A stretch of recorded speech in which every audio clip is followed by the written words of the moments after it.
Sir మనం రెగ్యులర్‌గా వినేదేంటంటే, భర్తల వేధింపు తాళలేక భార్యల ఆత్మహత్య అనేది, లేదా భర్తే హత్య చేసేసాడు భార్యని అనేది. కానీ ఈ మధ్య గత కొంతకాలంగా వింటుందేంటంటే, భార్యల వేధింపు తట్టుకోలేక భర్తల ఆత్మహత్య అనేది వింటున్నాం సార్. రీసెంట్‌గా 3 పెద్ద కేసులు జరిగాయి. అందులో ఒకటి ఢిల్లీలో ఒక న్యాయవాది సార్. న్యాయవాది తను గన్‌తో కాల్చుకొని చనిపోయాడు. భార్య వేధింపు తట్టుకోలేక. దీని మీద సుప్రీం కోర్ట్ కూడా ఒక కామెంట్ చేసింది సార్. అసలు సుప్రీం కోర్ట్ ఏం కామెంట్ చేసింది? ఈ విషయంగా మీరెలా నిన్న ఢిల్లీలో ముఖర్జీ నగర్ అని ఉంటది. ఆ ముఖర్జీ నగర్‌లో ఒక అడ్వకేట్ ఆయన పేరు సమీర్ మెహందిర్తా ఆయన 45 ఏళ్ళు. హ్మ్. ఆయనకి, భార్యకి మధ్య గొడవలున్నాయి. భార్యతో విడాకులు తీసుకోవాలని ఆయన అనుకుంటున్నారు వాళ్ళిద్దరు. అయితే ఆయన మీద 498 ఏ సెక్షన్ ఐపీసీ కింద కేసుంది.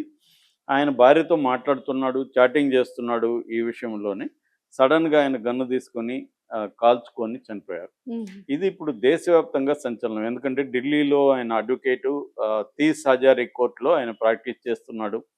సో, దాంతో ఒక్కసారిగా సంచలనం అయింది దేశవ్యాప్తంగా. అయితే ఇది ఫస్ట్ కేసు కాదు. ఈ ఒక నెల తేడాలో ఇది మూడో అతిపెద్ద కేసు. ఇలాగా హ్మ్. సేమ్ భార్యలు ఓకే. వేధింపులు తట్టుకోలేకుండా భర్తల ఆత్మహత్యలు. ఫస్ట్ ఈ మధ్య కాలంలో జరిగిందొచ్చి బెంగుళూరులో అతుల్ సుభాష్ అనే ఒక వ్యక్తి హైటెక్ మన టెక్నాలజీ కంపెనీలో హ్మ్. జాబ్ చేస్తాడాయన టెక్ గై.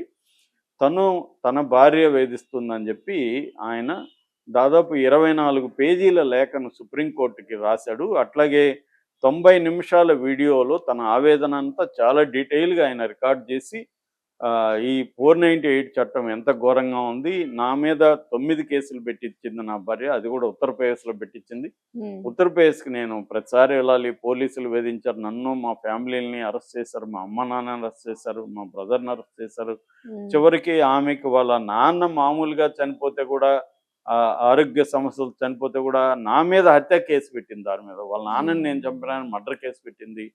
నా దగ్గర ఈ కేసులు ప్రతి కేసు పెట్టడం ₹1,00,00,000 డిమాండ్ చేయడం. ₹1,00,00,000 ఇస్తే ఆ కేసు తీసేస్తాను. ఇలాగ నేను ఇప్పటి వరకు 2 కోట్లు ఇచ్చాను. మళ్ళీ చేస్తూనే ఉంది ఇలాగా. అని నేను తట్టుకోలేకపోతున్నాను సార్. ఈ 498ని మీరు మార్చండి. ఇది ఎంతోమంది భర్తలు ఇలాగా ఆవేదనకు గురవుతున్నారని అతను చాలా బాధతో 24 పేజీలు డీటెయిల్‌గా లేఖ రాసాడు. 90 నిమిషాల సేపు అతను రికార్డ్ చేసి సుప్రీం కోర్ట్‌కి పంపించాడు. హ్మ్. దీని మీద సుప్రీంకోర్టు కూడా జస్టిస్ నాగరత్న, జస్టిస్ కోటేశ్వర్ సింగ్ వీళ్ళిద్దరి బెంచ్ కూడా దీని మీద కామెంట్ చేసింది. అట్లాగే అదే సందర్భంగా దారా Lakshminarayana versus state of Telangana ఒక కేసు కూడా సందర్భంగా కూడా సుప్రీంకోర్టు కామెంట్స్ ఏం చేసిందంటే 498 అనేది దుర్వినియోగం అవుతుంది. 498 అనేది 1983లో ప్రవేశపెట్టారు. హ్మ్. ఈ భార్యల మీద దౌర్జన్యాలు చేస్తున్నారు. వైలెన్స్ జరుగుతుంది. తర్వాత వరకట్న వేధింపులు పెద్ద ఎత్తున భర్త కావచ్చు, అత్తగారి హ్మ్. వైపు నుంచి కూడా పెద్ద ఎత్తున జరుగుతుంది. సో, భార్యలని, స్త్రీలని ప్రొటెక్ట్ చేయడం కోసం 498 అనే చట్టాన్ని తీసుకొచ్చారు హ్మ్. ఐపీసీలో. ఇదేందంటే వరకట్న వేధింపులకి వ్యతిరేకంగా ఉండే చట్టం. ఈ ఓకే సార్. చట్టం ఏందంటే ఇట్లాంటి ప్రత్యేక చట్టాల్లో మామూలుగా చట్టాల్లో ఉండే వెసులుబాటు ముద్దాయిలకుండవు. అంటే ఈ హుహు. కేసు పెట్టగానే అరెస్టులు చేసేయడం, హ్మ్. బెయిల్ రాకపోవడం ఇలాంటివి ఉంటాయన్నమాట. దీనికి సంబంధించి 2017కు ముందు వరకు సుప్రీం కోర్ట్ ఏం చెప్పిందంటే సంక్షేమ కమిటీలని పెట్టాలి. సంక్షేమ కమిటీల ఆధ్వర్యంలో ఈ కేసులు పర్యవేక్షణ జరగాలి. అట్లాగే కేసు ఏ మహిళ పెట్టినా ఇమ్మీడియేట్‌గా అరెస్ట్ చేయాలి. ఇలాంటి హ్మ్. రూల్స్ ఉండేది. అయితే 2017లో అదే సుప్రీం కోర్ట్ మళ్ళీ మార్చింది. మార్చి సంక్షేమ కమిటీలను రద్దు చేసి పోలీసులే ఎంక్వైరీ చేయాలి. అట్లాగే ఇమ్మీడియేట్‌గా అరెస్ట్ చేయాల్సిన అవసరం లేదు. ఇవన్నీ కూడా చెప్పింది. కానీ పోలీసులు అవేవి పాటించకుండా ఏం చేస్తున్నారు?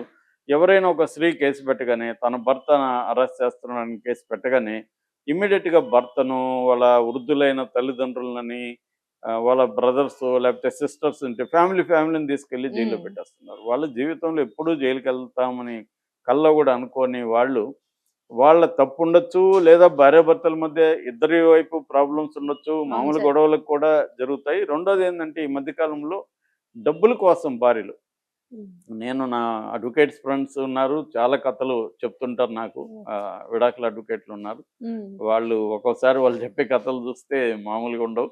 హ్మ్. అంటే విమెన్ గూడా ఏం చేస్తున్నారంటే ఇవాళ కన్జ్యూమరిజం పెరిగి విమెన్ ఎక్కువ కన్జ్యూమర్స్ ఎవరంటే ప్రధానంగా విమెనే. మనకి ఏ షాప్ లో అవును సార్. లెక్కలు తీస్తే ఉమెన్ ఉంటారు, ఒకవేళ మగవాళ్ళు కూడా ఉమెన్ కోసం వచ్చుంటారు. ఉమ్, సో వీళ్ళు పొటెన్షియల్ కన్జ్యూమర్స్ ఎవరంటే ఉమెన్. అవును సార్. మామూలుగా ఒక సోషియాలజిస్ట్ బౌమన్ అంటాడు అనమాట. ఒకప్పుడు ఏముందంటే I think therefore I am అని డెకార్ట్ అనే ఫిలాసఫర్ కొటేషన్ ఉంది. ఉమ్, అంటే నేను ఆలోచిస్తున్నాను కాబట్టి నేను బతుకున్నాను. ఉమ్, ఇవాళ ఏంటంటే I shop therefore I am, నేను షాపింగ్ చేస్తేనే బతుకున్నట్టు, షాపింగ్ చేయకపోతే నేను చచ్చిపోయినట్టు లెక్క. అంటే షాపింగ్ చేస్తే లైవ్లీగా ఉన్నట్టు, ఈ ప్రపంచంతో కనెక్ట్ అయినట్టు. అలాగా ఈ మధ్య కాలంలో కూడా తెలిసే ఉంటది.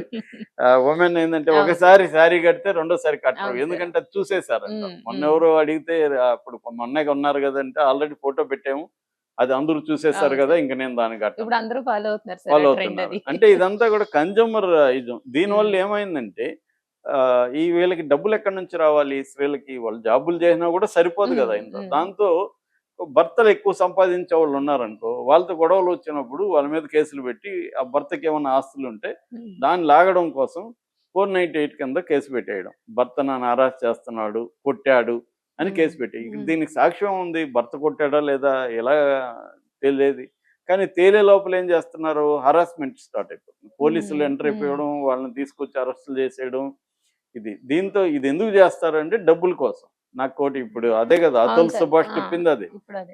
కేసు పెడితే కేసు విత్డ్రా చేసుకోవాలంటే ₹1,00,00,000. ఉమ్, అందువల్ల ఎక్కువ కేసులు మీరు అడ్వకేట్లను కనుక్కోండి, లేకపోతే కేసులను పరిశీలిస్తే ఉమ్, ఎక్కువ కేసులు కోర్టు బయట సెటిల్ అవుతాయి. అందుకని చాలా మంది అడ్వకేట్లు ఇప్పుడు కోర్టులకు వెళ్ళట్లే. ఉమ్, చాలా మంది బయట సెటిల్మెంట్లు చేయడానికి వీళ్ళు ఆర్బిట్రేటర్స్ గా పనిచేస్తున్నారు. ఉమ్, సో ఇలాగా డబ్బులు డిమాండ్ చేయడం, డబ్బులు లాగడం. ఈ మధ్య కూడా బెంగళూరు కోర్టులో వీడియో అదేంటంటే ఆమె 6 లక్షలు భరణం అడుగుతుంది నెలకి. ఉమ్, అవును ఆమె సార్. జడ్జి, మహిళా జడ్జి. ఏందో ఇది 6 ఉమ్, లక్షలు ఆమెకు కావాలనా, ఆమె అవును సార్. ఏమగుంటది ఈ వస్తువులు ఉమ్, అని ఆమె షాక్ అయింది ఉమ్, జడ్జి గారు. అలాగా అంటే డిమాండ్స్, భర్తల దగ్గర డబ్బు ఉంటే వీళ్ళకి ఇవ్వాలని ఏం రూల్ లేదు కదా, ఉమ్, కానీ వీళ్ళు లాగేయడం కోసం ఈ కేసులు పెడతాం. ఇది ఒకటి డొమెస్టిక్ ఇది. ఇది దేశవ్యాప్తంగా ఇలాంటి కేసులు బాగా పెరిగాయి ఈ మధ్య. అట్లని ఇప్పటికి కూడా మహిళల మీద దౌర్జన్యాలే ప్రధానంగా అవును ఉంటున్నాయి. సార్. మనకి సంఖ్యాపరంగా డేటా ఉమ్, తీసుకుంటే నిన్ననే ఒక డేటా చూశాను. దాదాపు ఆ, ఈ సంస్థల్లో అంటే టీసీఎస్, ఇన్ఫోసిస్, ఐసిఐసి బ్యాంకు ఇలాంటి సంస్థల్లోనే మహిళల మీద వేధింపులు 40% పెరిగాయనేది ఓ, రీసెంట్ డేటా.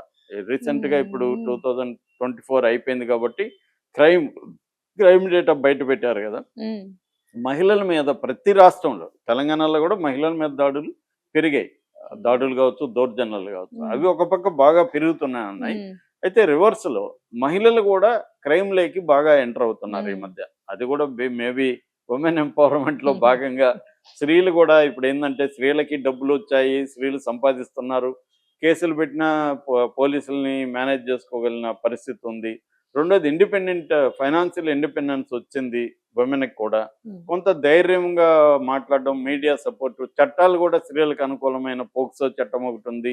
అంటే స్త్రీలకనే కాదు, అది పిల్లలకి, ఉమ్, మగ పిల్లలకైనా కూడా, బట్ ఎక్కువగా అమ్మాయిలే పెడుతున్నారు. అది కూడా దుర్వినియోగం అవుతుంది.